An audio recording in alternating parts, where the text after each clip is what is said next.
The person who was the real president during the Biden years was the person who controlled the auto pen. That was a Truth Social post made by President Donald Trump just a few months ago when this auto pen scandal started to come to the light. And he received a lot of criticism for that post, mainly from the mainstream left side media, as well as the independent leftist journalists here on YouTube as well. But of course, questions are continuing to be raised on who had control over this auto pen and who was signing what with it. In fact, just recently, President Donald Trump's AI and crypto czar David Sacks said this when it comes to the auto pen. What the Biden administration was doing, and let's face it, it wasn't Biden. Elizabeth Warren controlled the auto pen during that administration. She, for some reason, has this pathological hatred of the crypto community. She wants to drive this community offshore. She doesn't want it happening in the United States. That's right. He's accusing Elizabeth Warren of wielding the auto pen's furious might and possibly signing things into effect without former President Joe Biden's knowledge. Is he onto something here? Could it have been a group of people in the Biden administration using the auto pen with or without his knowledge? I'm going to get down to that right here, right now on American Advocates. I'm going to cut right to the chase when it comes to this Elizabeth Warren auto pen use scandal. Do I personally believe that Elizabeth Warren, of all people, was the one wielding the Biden auto pen and was possibly a shadow president? No, I do not. No, I am not. My yeah, you are. That's exactly what you're doing. Health. Look, no one should be fooled here. However, that doesn't mean that I believe that the Republican theory on various amounts of different people using the auto pen and signing things into effect without Joe Biden's knowledge is completely implausible. I actually think as time goes on, it's being proven to be more and more plausible and worthy of a strict investigation. This news article points to that fact. Pro-energy group questions whether Biden used the auto pen on executive orders. And why would a pro-energy group be questioning that, might you ask? Well, take a look at what this Fox News version of that article goes into detail about when it comes to this pro-energy group and why they're questioning Biden's use of the auto pen. These are not obscure bureaucratic memos. These were foundational shifts in American energy policy, yet not once did Joe Biden speak about them publicly. The executive orders reviewed by Power the Future include an Arctic drilling ban in 2023, a 2021 executive order committing the federal government to net zero emissions by 2050. Now, bear in mind, net zero, that is the absolute energy theory farce that a lot of other countries are embracing. In fact, our neighbors to the north with their newly elected Prime Minister Mark Carney is a huge fan of net zero energy policy. It cripples countries' economies as it encourages them to lean off of the reliance of oil and fossil fuels and to embrace the future when it comes to energy. If you're a liberal viewer watching this right now, that just sounds like a rainbow paradise to you. However, everyone else with any common sense and logic goes, oh my God, that's a disaster. Turns out in 2021, signed by AutoPen, of course, that was signed into effect for right here in America. Also, an executive order mandating clean energy, AI centers, and an offshore drilling ban executive order shortly before leaving office in 2025. Yes, of course, once they found out that Joe Biden was in fact not going to be our president, and neither was Kamala Harris, I'm sure they went into a frenzy of signing a bunch of stuff that fit their agenda before they had to give up the power that they didn't deserve to have in the first place. And of course, Power the Future is requesting an investigation into this auto pen use, and James Comer, not to be confused with James Comey, has promised such an investigation. Anytime people like me or Jim Jordan raise the question publicly whether or not Joe Biden was fit to serve as president, people like Jake Tapper and people in the legacy media attacked us. They called us insincere, rude, just the worst names in the world. Now they've all turned on a dime, and they're doing what we knew all along. They're trying to say, oh, there was a cover-up. Someone covered up. We know there was a cover-up. The media, as usual, the legacy media is late to the game.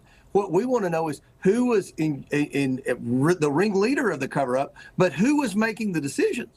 And in fact, later on in that Fox News article that I was just showing, he does make a statement on where they are when it comes to the process of this investigation, where Comer stated, "In light of the growing evidence that actions purportedly taken by the former president may not have been approved or signed by him, but instead promulgated by a small coterie of advisors in his name without his knowledge or over his signature using an auto pen, the need for congressional access to information has grown in importance with these revelations." And so rightfully so, the investigation is being launched and is being thoroughly looked into. And what I want to do now at this point also is take you back in time just a little bit, because I want to bring up some articles at that time of former Biden aides speaking out anonymously, stating things like this. "A key aide to former President Joe Biden may have exceeded their authority by liberally using an auto pen to sign official documents, according to 2 former White House sources." This one anonymous former Biden aide also goes on to claim that one of the top dogs who was using the auto pen and always informing others what the big guy, meaning Joe Biden, wanted, was in fact a female. And while she wasn't comfortable at the time of this interview for this article giving that female aide's name, she did state this in the article. "I feared no one as much as I feared that staffer. To me, that female staffer basically was the president. No one ever questioned that female staffer, period." And so now that brings us right back to the starting point of this video, where David Sacks, the Crypto Czar, was just stating on national news that Elizabeth Warren was the shadow president, essentially, using the auto pen at will with or without Joe Biden's knowledge. I still don't think that that's very likely going to be proven true. However, there are other women that come to mind when it comes to who might have been the one using this auto pen with or without Joe Biden's knowledge. Let's state the obvious here. President Joe Biden's wife, Jill Biden, was around him all the time in that White House. She's literally the first lady. So could it have been a scenario where Joe Biden, in combination with what we now know was his devastating and quickly progressing prostate cancer that was metastasizing in his bones, combined with his either naturally mentally declining state or his medication-induced mentally declining state as a result of him possibly taking medication to help prevent the spread of the prostate cancer, which could have dementia-like side effects to it? Could Dr. Jill Biden be the one who was seizing the moment while her husband was just too incoherent to continue to run the office, taking his place as the shadow president of the United States while using her husband to maintain appearances? I don't think we can quite rule that out of the realm of possibility at this point in time. In fact, it actually seems like it might be one of the more likely theories if you want to go down this route. However, it's also fair to point out that there are other aides and other White House staffers who could have been likely using this auto pen and wielding it completely incorrectly. This is Annie Tomasini. She was at the time the deputy chief of staff for President Joe Biden himself. And if anybody could have had the power to use the auto pen with or without Joe Biden's knowledge, it would have been somebody who was high up in the White House staff like Annie. The deputy chief of staff has a pretty close working relationship when it comes to the president. And as this theory continues to develop and this plot continues to thicken around this Joe Biden auto pen scandal, Project Veritas has taken to releasing hidden camera footage of an interview with Democrat activist David Hogg. Take a listen to this. Question for me is like, how corrupt is the DNC if so many people knew, or few people knew about Biden? Well, the president of the United States. I mean, I think the fact of the matter is the DNC is always going to be like a campaign arm of the president, ultimately. The bigger issue was like the inner circle that was around Biden.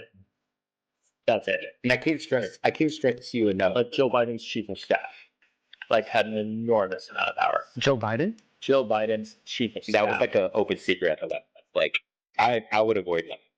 Like, he was scary. What was his name? Anthony Bernal. I've never seen him. Exactly. What do you mean? He's just like a shadowy, like, Wizard of Oz type figure. That's what made him so, like, I knew how he looked, but like the general public wouldn't know how this man looked. But he wielded an enormous amount of power, and I can't stress to you how much power he had at the White House.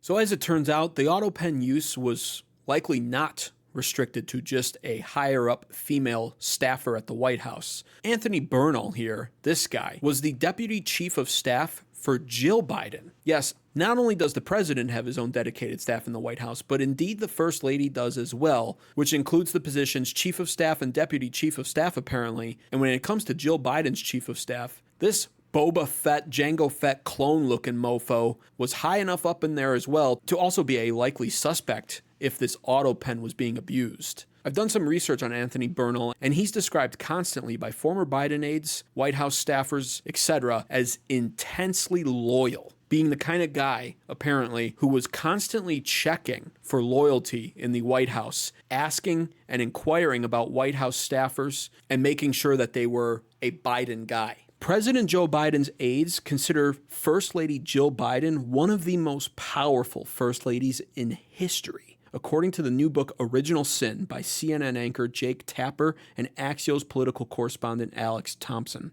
By proxy, the First Lady's top aide, Anthony Bernal, became one of the most influential people in the White House. And so what are we looking at here when it comes to this Joe Biden auto pen use? What kind of theories are now progressing centered around this scandal? Here's what I've got so far, and keep in mind that as of right now, all of this is theory and speculation. Investigations, official ones, are underway, and time will tell. What I think is likely is there appeared to be a hierarchy centered around this Joe Biden auto pen use. And most likely, in my opinion, the First Lady Jill Biden would have been at the top of that hierarchy. It just makes the most sense when you combine the anonymous Biden aide speaking out in articles from months ago stating that there was a powerful White House female staffer who had constant control of the auto pen and was never questioned by anyone else. And it makes sense from the standpoint of she's literally former President Joe Biden's wife and was likely around him the most out of anyone, having full access to the White House at all times and to all of the private offices in the White House. Underneath Jill Biden would have been perhaps her most trusted aide, being Anthony Bernal, her deputy chief of staff, who was continually patrolling the White House and making sure that all the other staffers around were loyal Biden guys who would never dare question the Biden regime. Next to that would likely be Annie Tomasini, who was Biden's deputy chief of staff. She might have been a little bit less useful and a little bit less powerful when it comes to being around the auto pen use because, well, Joe Biden's mental decline was so great that her job just likely wasn't as needed if this little hierarchical scenario was actually playing out. But she would have still been very prevalent and definitely playing a large role in the cover-up of Joe Biden's mental decline and this auto pen use. And then who else would likely join in on this mix? Well, I don't know. Maybe Elizabeth Warren was there. Maybe she was in on all of this too. There's a theory currently going around the internet that the Biden auto pen may have been quite literally for sale amongst the higher-ups. And it's just crazy with the point that we're getting to with all this. It's almost funny, but it's really not. Because while former President Joe Biden was sleeping on the beach for hours at a time and taking extreme amounts of vacation time while his mental decline was becoming more and more prominent to the American public, and while former President Joe Biden was being sent out to go for ice cream like a little kid, this crap likely could have been going on behind the scenes where the auto pen was just being thrown around like a football from one powerful political figure to the next to sign into effect anything their little hearts desired, right under the nose of not only former President Joe Biden, who was definitely completely oblivious, but under the nose of the American public as well, which is absolutely disgraceful, shameful, and embarrassing to the entire nation and the Democrat Party as a whole. Just very recently, President Donald Trump took to Truth Social again and stated this: other than the rigged presidential election of 2020, the biggest scandal in American history is the auto pen. Whoever used it was usurping the power of the presidency, and it should be very easy to find out who that person or persons is. They did things that a Joe Biden of sound mind would have never done, like open borders, transgender for everyone, men and women's sports, and far more. Here's what I want to happen, though. What I think a lot of Americans want to see is justice.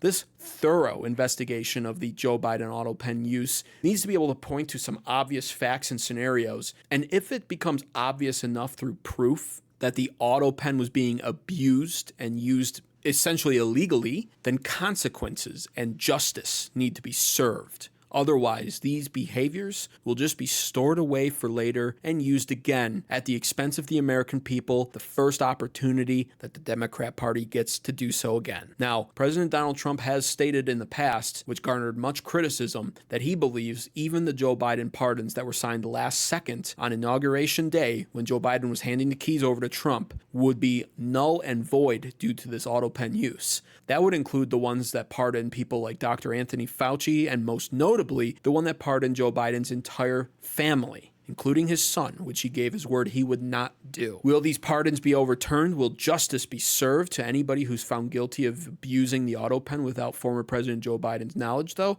That remains to be seen. This investigation, of course, is going to take time, and I do not trust the Republican Party whatsoever to not completely fumble this all. But I will be paying close attention to this and reporting on it more right here on American Advocates as more info gets disclosed. So be sure to subscribe to this channel if you enjoyed this video, like the video, and comment below with your thoughts. Should future presidential auto pen use be subject to more scrutiny and restrictions even to prevent another scenario like this from unfolding? Let me know what you think, and thanks for watching.